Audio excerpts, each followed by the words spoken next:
Hey, what's up, everybody? Volen here, in pursuit of art. I thought I'd make a video that I don't think you guys would have seen before. I'm going to show you some stuff that, as far as I know, from any DVD or any course I've ever seen or any tutorial, I've never seen people do the kinds of stuff that I'm going to show you guys now. I don't mean that there was like a guy that walked into the room naked and we had a sword fight, and then a penguin came by just sort of through the window, and then other things happened too, involving spaghetti. But I'm actually going to show you some stuff that might even seem weirder than that, because I'm sure you've never seen them. So I'm going to play you guys a video of a study that I did, and this is just going to be the beginning of the study. I'm going to record a separate video for the whole thing, but for this one I just want to show you guys how I started this thing. So again, the intent of it wasn't to actually make a video. I did this for me.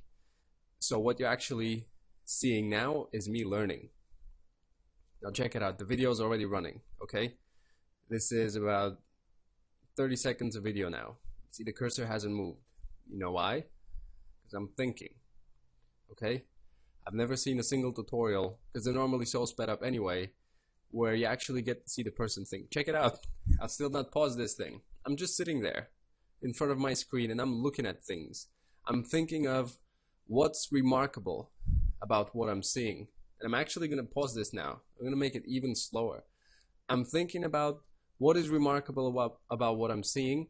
And then I'm thinking, out of all things that are remarkable in this picture, where do I start? Okay? And then the way the study was done is actually, I wanted to emulate traditional. So I only used two brushes, a round airbrush and a chalk brush, no texture at all, which is why the study ends up looking digital, but that's not really the point. Like I've talked to you guys about in different videos I've done, outcome independence. It doesn't really matter if it looks okay. I wanted the experience of doing it in that way, because it makes it harder, made me have to pick my colors more accurately, and I couldn't really depend on blending very much. I had to be more accurate with what I did. So since this is going to be a sort of traditional study, I'm thinking in traditional terms, and I think I also painted it on all on one layer as well. So two brushes, no texture, one to two layers. I think I added a second layer for those foreground trees later on, but since I'm going to do it, since that's how I've decided, those are the parameters of my exercise. After I've decided on that, then I start figuring out, well, how am I going to do this? So sky is the first thing that I note, because the sky is going to be my furthest layer, okay? Sky is going to be the furthest thing in the background. And then I think of how am I going to layer these things one on top of the other to get all the way to the front. So I'm actually drawing a picture in my brain, like a schematic of how am I going to do. I'm actually thinking, like I said before. That's one thing I've never seen anyone do in a tutorial. People normally just start and they just slap things everywhere that within the sped up half hour end up looking amazing, but you don't get to appreciate how hard it was to get there. So let's continue with the video. My first note is the sky, because that's going to be my background layer. Over here, there's some sky showing through, so that note pretty much means do the whole sky first. So I'm going to do all the sky first, and then I'm going to put the smoke in, because that's going to be the layer in front of that.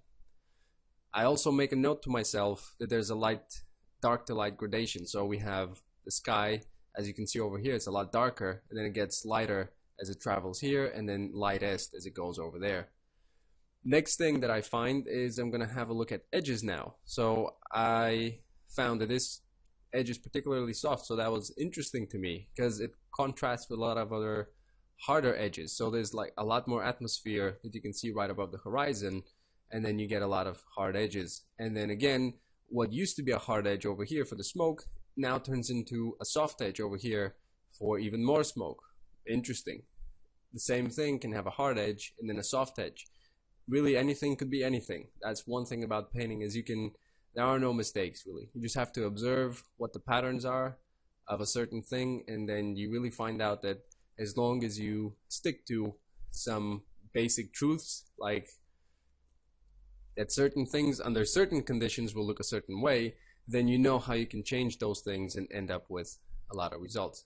I suppose that's material enough for another 10 videos, but moving right along now, I've made myself a color layer which I've very cleverly disguised and named Coil, because I want to. It's Coil. So I'm doing some observations on color now.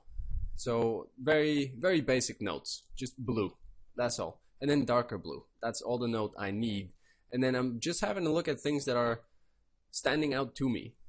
So if you're, let's say, more of a beginner, then you might have more notes just in this corner than I would for the very whole image. But for me, just noticing that there's a magenta over here, that was pretty interesting. And also not just interesting, it's also like a construction note. What do I have to do over here?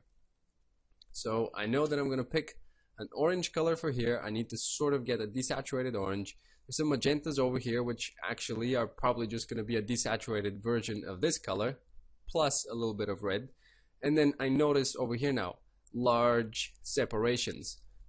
I have a very warm I have a very warm element over here, and then this whole half really turns into a very warm patch of the image, contrasted to this cooler area over here. So to me that was interesting of how this grass obviously is going to be the same as the one over here, but it's really different because of the light affecting it. So the sun shining from over here with its warm light turns this grass into a lot warmer a color. So to me that was very interesting, and that was something that I actually wanted to have a look at with this, is how that same color would change.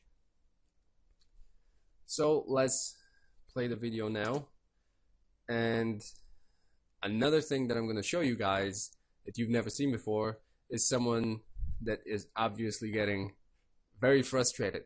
I mean, I hadn't seen this video until just now, but then just looking at myself desperately struggling to get the right colors, I could feel my own frustration at the time. I think it's funny now. I think it's super funny that someone can get, you can't see my face from when I was recording, because I didn't record my face, which I should have, because I would have laughed at me. But just seeing how I do this, to me, is just funny, because I can tell that I'm getting pissed off. So I might speed this up a little bit, or I might just show you. So let's have a look. We're all basically waiting together to see how I'm gonna get frustrated. So what I'm gonna do now is from the notes I made about the warm and cool and which layer goes on top of which, I'm just doing some swatches because I want to go back to those. I don't want to be trying to find the color all the time. I just want to have those building blocks, let's say, that are going to be my colors. So for the sky, I'm going to have a lighter and a darker blue. That's all I'm going to need. So I prepared those two, so I can just color pick them at all times when I need the sky color. Then once I'm done with those, I'm going to go and I'm going to investigate all the other areas now. And again, this wasn't recorded for the video, so I'm not showing you the most efficient way to do anything. I'm showing you what a study looks like when you're actually learning stuff. And why I'm showing you my being frustrated is because that's what learning looks like. I mean, yours might look different, where unicorns and things are just like singing and you're just laughing and you're like this huge pink infant that you just feel nothing but pleasure and sugary feelings as you're failing miserably at your painting. But for me, I like getting stuff done in a good way, and I really don't like not doing very well at things, and that's why I've stuck with painting for so long, because it's just been kicking my ass. So over here now, trying to pick a good base color for the cloud. So it doesn't have to be perfect, and as you can see, I'm not gonna find a perfect match. I'm just gonna have a base color and I'm gonna mark it. So once I have my swatches, I realize that I'm gonna end up getting lost with all of them if I just put them down. Like in 2 minutes I wouldn't remember what this was or when I put it down. So I give myself a little note. This is the magenta little edges, and this is the actual cloud color. So CL for cloud. And then now here we run into the tricky bit, and this is where you're gonna see me just being completely baffled with what's going on. So I'm trying my best to find a good match for the cool grass now. So I try a couple ones and it's pretty electric green. So as you can see over here now, I was in the yellows. I wasn't I wasn't in the greens very much at all. But as you can see, it's really not working. Sorry, I just like looking at this. You know, past pain really feels so funny in the future. I don't know why that is, but as you can see, it's just not working out at all.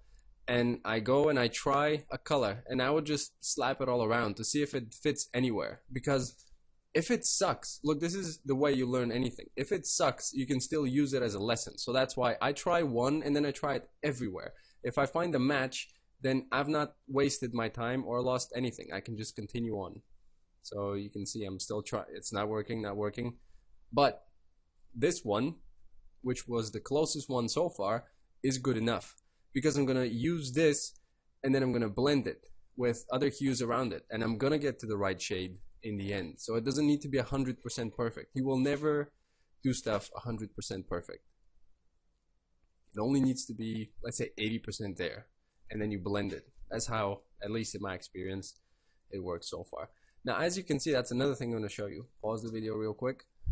Another thing just now is after I've tried and failed quite a lot of times, I get the color picker out now. And I'm actually going to investigate what it is, right? I like that word because it's not, I'm going to look at. It's not just, oh, I wonder what that, oh, okay, that's cool. So I'm not just going to, I want to figure out the relationship, okay?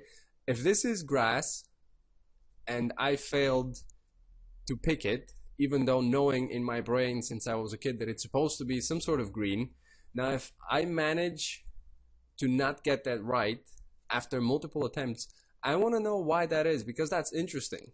That's an interesting thing that happened there.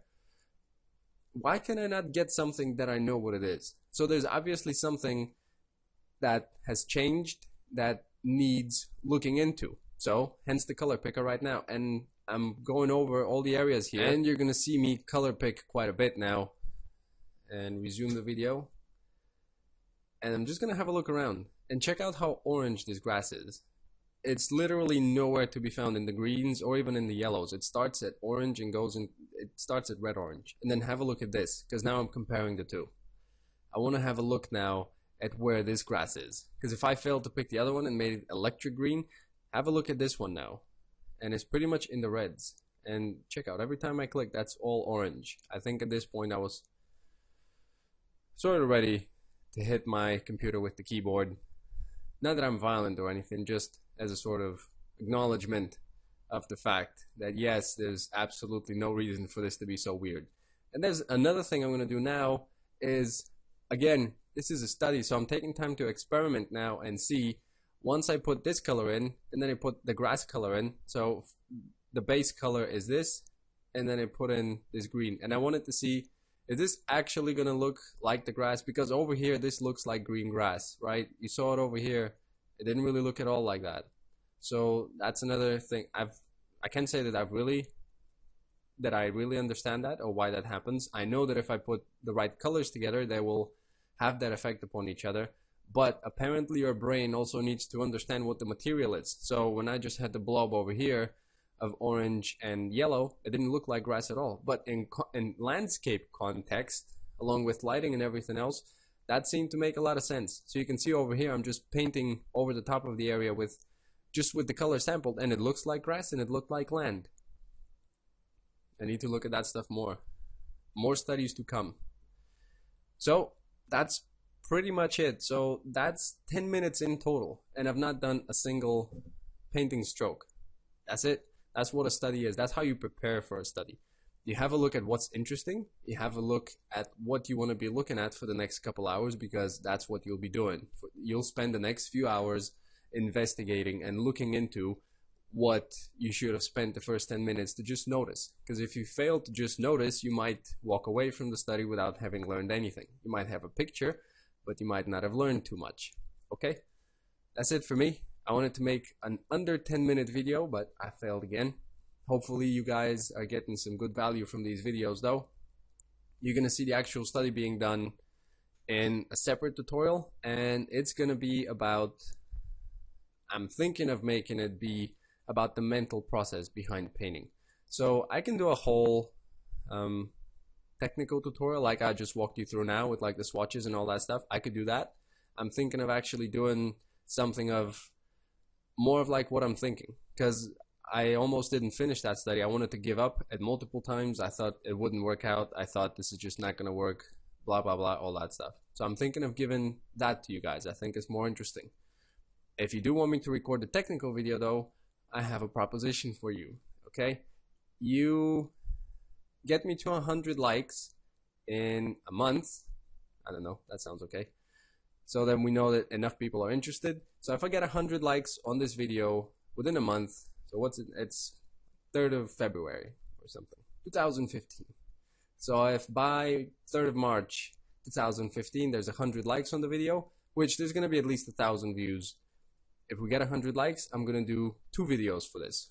1 the mental process, 2 the technical aspect. If you want that, give it a like. You'll be helping me out. You'll be helping someone else out find those videos in the future. Okay? Thank you guys. Thank you for watching. Good luck.